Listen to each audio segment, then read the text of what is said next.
বিধায়ক মহোদয় এখনি ফুলাম গামোচাৰে সম্বৰ্ধনা জনাবৰ কাৰণে আমাৰ বিদ্যালয়ৰ ছাত্ৰ সভাৰ সভাপতি প্ৰশান্ত গগৈক আহ্বান জনাইছোঁ।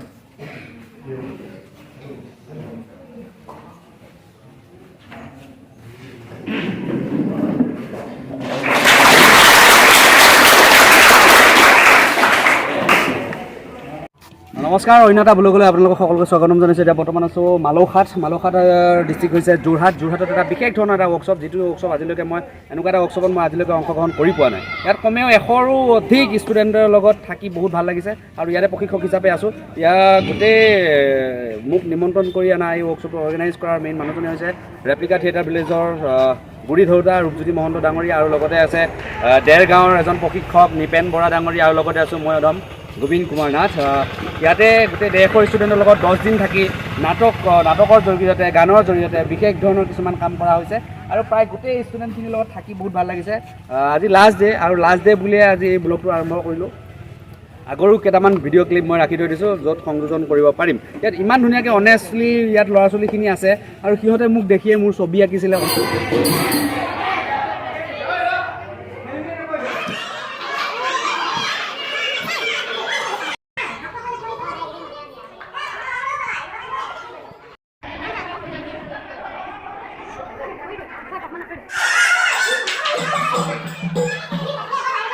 সদায় কৃতজ্ঞ হৈ থাকিম যে ইমান ধুনীয়া এটা ৱৰ্কশ্বপত মই যোগদান কৰিব পাৰিছোঁ প্ৰশিক্ষক হিচাপে। বৰ ধুনীয়া লাগিছে।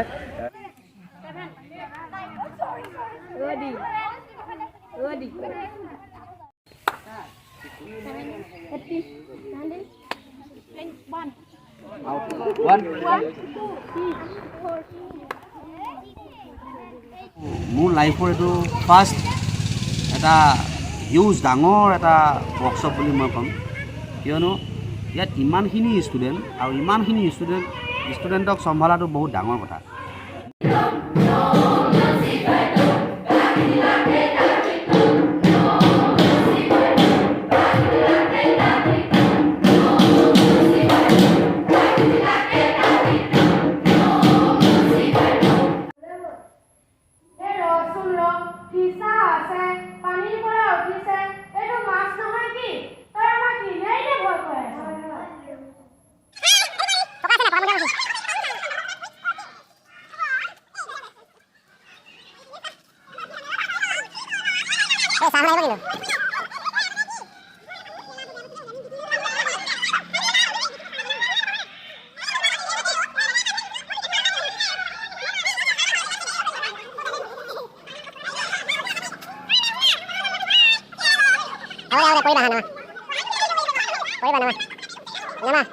ছাৰক কাইলৈ ভিডিঅ' দেখাম মই।